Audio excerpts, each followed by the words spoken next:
The diner smelled like fresh coffee, sizzling butter, and the kind of warmth that made people feel safe even on their worst days. Emily Carter moved through the narrow aisles with her usual gentle rhythm, weaving between tables with practiced grace. It was the same routine she had lived for 6 years: morning crowd, lunch rush, tired truck drivers, hungry office workers, late-night stragglers. Nothing ever changed too dramatically at Maple Street Diner. That was partly why she liked it. Predictability meant peace, but on this particular evening, right as the sun dipped low enough to paint the windows gold, something shifted the air inside the diner. Emily felt it, a strange tension, though she couldn't explain why at first. She was pouring fresh decaf into a regular's cup when the bell above the door jingled, and she looked up out of habit. Customers came in all the time. But this woman, she was different. The elderly woman stepped in slowly, almost cautiously, as though she were unsure if she had permission to enter. Her thin gray hair was pinned neatly at the back of her head, but wisps had escaped and clung to the sides of her face. Her clothes looked expensive: real wool coat, polished shoes, but they sat awkwardly on her frame, as though she'd dressed in a hurry or without care. But none of that alarmed Emily as much as the woman's eyes. They were wide. Too wide. And behind that wide stare lived a fear so raw, so unfiltered, that it made the hairs on Emily's arms rise. It was the kind of expression Emily had only ever seen once, the night a little girl came into the diner bruised and silent, clutching her younger brother after their father had fled with their mother's purse. Emily had never forgotten that look of silent begging. She recognized it now, instantly. The woman moved to a booth in the corner, not the front, where most people preferred to sit, but the one that almost hid her behind a metal post. A man followed close behind her. Much younger. Taller. Strong, but not in a way that looked healthy. His strength came from bitterness, from aggression, the type of strength that hurt instead of protected. Emily's stomach tightened. He slid into the booth beside the elderly woman, not across from her. Right beside her. Their shoulders touched, and not in a comforting way. His hand came down over her wrist, casually at first, then with a pressure that was meant to seem gentle to any onlookers but wasn't gentle at all. From the counter, Emily could see the woman wince slightly. She pretended she didn't notice, but her heart kicked into a slow, heavy dread as she grabbed a notepad and approached the table. "Good evening. Welcome to Maple Street Diner," Emily said with the same warm smile she offered everyone. Her voice stayed steady, but her pulse climbed. "Can I get you something to drink?" The man didn't look at her. He was too busy scanning the room, sizing up every exit, every person. He had the twitchy, restless tension of someone who didn't feel comfortable in public. The woman opened her mouth slightly, as if to speak, but no words came out. Emily leaned a little closer, giving the elderly woman her full attention. "Anything at all? Water? Tea?" What happened next made Emily freeze inside. The old woman's trembling hand slid forward on the table, landing on her napkin. Then, with the slow precision of someone terrified of being noticed, she traced her index finger across the white paper. A faint, nearly invisible mark. Just one quick stroke. Anx. The smallest, simplest, quietest cry for help. Emily's breath caught. She recognized the signal instantly. Years ago, Maple Street Diner had hosted a safety workshop for the staff. They learned signs of abuse, distress, abduction, and human trafficking. One of those signs, the most discreet, was the drawn X, used by those who couldn't speak out loud. But even if Emily hadn't learned it, she would have felt the desperation radiating from the woman's shaking hand. The elderly woman looked up, meeting Emily's eyes for the briefest second. Then she blinked twice. Another sign. It meant danger. Immediate danger. Emily felt something tighten in her chest, a mix of fear and adrenaline. Her training said one thing: stay calm. Her instincts screamed another: do something fast. But she forced herself, absolutely forced herself, not to react in any obvious way. She couldn't risk alerting the man sitting inches from her. "Of course, ma'am," Emily said softly, pretending nothing in the world was wrong. "I'll bring those drinks right out." She backed away slowly, purposely turning the moment she was out of their view. Only then did her facade crack. Her breath came out in a sharp exhale, and her hands, steady moments ago, now trembled with urgency. She moved swiftly to the counter, clutching her notepad so tightly the edges wrinkled. The other waitress, Tara, took one glance at Emily's face and frowned. "What's wrong?" she whispered. "I need the phone," Emily said, barely audible. "Right now." Emily ducked behind the counter, lifted the receiver, and dialed the emergency number with fingers that didn't feel like hers. When the operator answered, Emily's voice dropped to a whisper so low she had to force it through her throat. "This is Maple Street Diner," she said. "I have a woman here giving silent signals for help. She's with a man who won't let her speak. I think she's in danger. Please send officers immediately." The operator asked a series of questions: description, seating location, whether the men appeared armed. Emily answered everything quickly, quietly, her eyes flicking back toward the booth. The man was looking around again, restless. Suspicious. The woman was staring down at her lap, motionless. "They're on their way," the operator assured her. Emily hung up just as Tara approached. "Do you want me to help?" she whispered. "No," Emily said firmly. "Just keep serving tables like nothing's wrong. If he suspects anything," her sentence trailed off.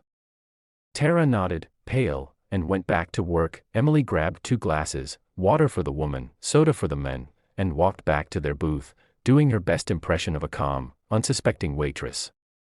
Her steps were steady, but her heartbeat thumped violently in her ears. When she reached the table, the man's gaze snapped upward, sharp and analyzing.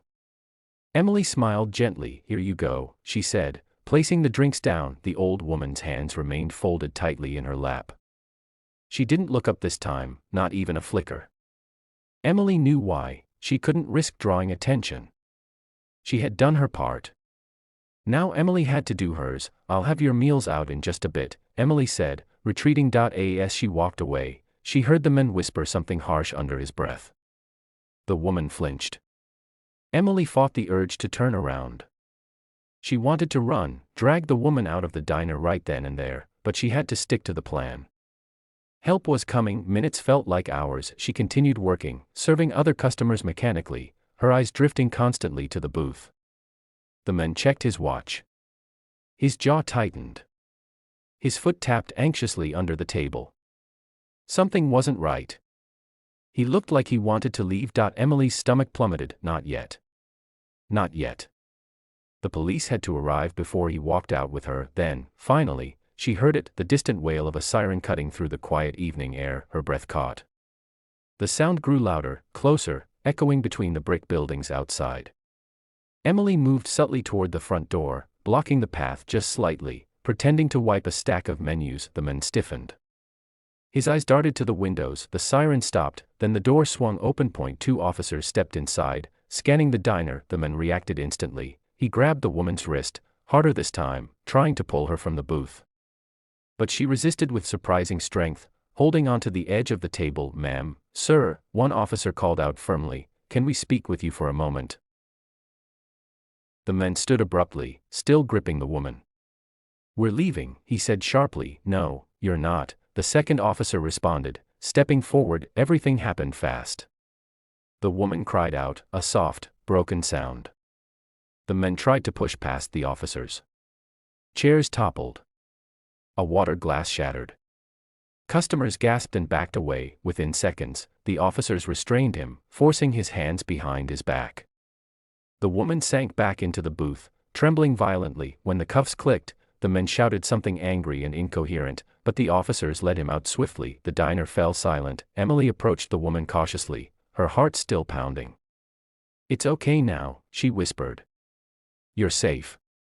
For the first time, the elderly woman lifted her face fully. Tear tracks glistened down her cheeks, but the fear had loosened.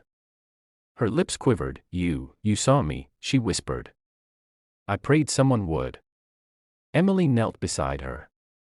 "I'm glad you came here." One of the officers returned moments later and spoke gently to the woman, explaining that she would be taken somewhere safe, that she wasn't alone anymore. The woman nodded weakly. Before leaving, she turned to Emily, taking her hand in a surprisingly strong grip. "Thank you," she whispered. "You saved my life." Emily swallowed hard, unable to speak past the lump in her throat. The officers escorted the woman outside, where an ambulance waited to check her condition. As the doors closed, Emily stood in the doorway, arms wrapped tightly around herself. The adrenaline slowly faded, leaving her shaken. She had helped a stranger. She had done the right thing.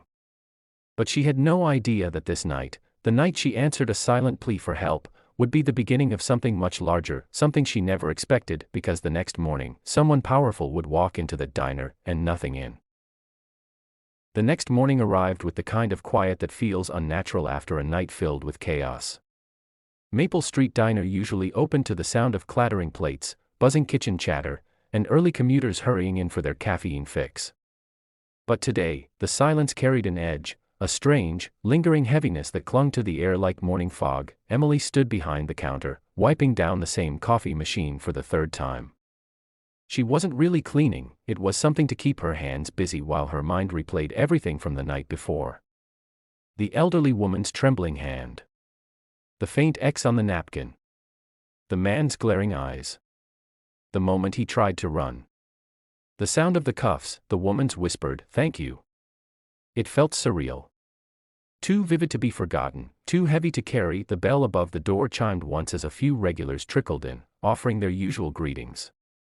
Tara arrived and gave Emily a quiet squeeze on the shoulder. No words. She didn't need to say anything. They both knew last night was not something easily brushed off, but by 9 a.m., the diner found a rhythm again. Coffee being poured, forks clinking, murmured conversations rising and falling. It almost felt normal. Almost. Emily was reaching for a stack of menus when the bell above the door chimed again, this time sharper, more distinct, almost like the air itself straightened in response. She didn't look up at first, assuming it was another customer, but then, the entire diner went silent, completely silent. Forks paused midair. Conversations died mid-sentence. Even the kitchen seemed to hold its breath. Emily looked up, and her own breath caught, suspended somewhere between surprise and disbelief. Ottoman stood in the doorway. Tall, striking, dressed in a tailored black suit that fit him like it was crafted by hand. Silver tie. Cufflinks that probably cost more than her rent. He wasn't handsome in that polished, movie star way, no, his presence was something else entirely. A quiet authority. A tension beneath the surface. A sharpness in his eyes that suggested he was used to being obeyed, listened to, respected. He scanned the diner slowly, taking in each face, each table, each detail. Then his gaze landed on Emily, and softened. He stepped forward, his polished shoes tapping against the tiled floor. People turned to watch him as if he were some kind of celebrity, and he moved like one too, purposeful, confident, unwavering. Emily straightened instinctively, unsure why her pulse suddenly quickened. She smoothed her apron and tried to appear composed, even though every customer was now pretending not to stare. The man approached the counter and rested one hand lightly on the polished wood. "Are you Emily Carter?" he asked. His voice was smooth, calm, low, controlled, but not cold. More like someone used to being in charge of very important things. Emily blinked. "Yes. I am." He offered a small, grateful smile that somehow softened the sharp angles of his face. "My name is Daniel Pierce." The name meant nothing to Emily, but judging by the whispers spreading through the diner, it meant something to everyone else. She heard one customer murmur, "Pierce, like Pierce Global," another whisper, "He's the CEO, isn't he?" and a third gasp, "He's on magazine covers." It hit Emily then, this wasn't just any wealthy man. This was that Daniel Pierce, billionaire CEO, tech innovator, philanthropist. The kind of person who didn't walk into small diners unless it was on purpose, and he was here for her. Her stomach flipped, but she forced her expression to stay neutral. "What can I do for you, Mr. Pierce?" He glanced around the diner before leaning in just slightly, lowering his voice. "The woman you helped last night," he said gently, "she's my mother." Emily's heart dropped. His mother? The terrified elderly woman.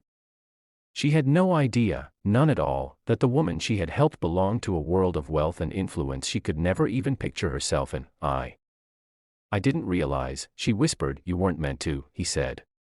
She didn't tell anyone where she was going. She left without her phone, without contacting security. "My team and I spent hours searching for her." His jaw clenched slightly, and for a moment, Emily saw something raw flash across his face: fear, worry, maybe even guilt. "I can't imagine how stressful that must have been," Emily said softly. He nodded once, swallowing as though the memory still stung. One of the officers told me what happened here. That my mother was in danger. That you recognized her signal. He paused. Most people wouldn't have. But you did. Emily shook her head. I didn't do anything special, she said reflexively. I just could see she needed help. Daniel's eyes softened. Everyone saw she was scared, he said quietly. But you were the only one who acted. He reached for the leather briefcase he carried and opened it with precision.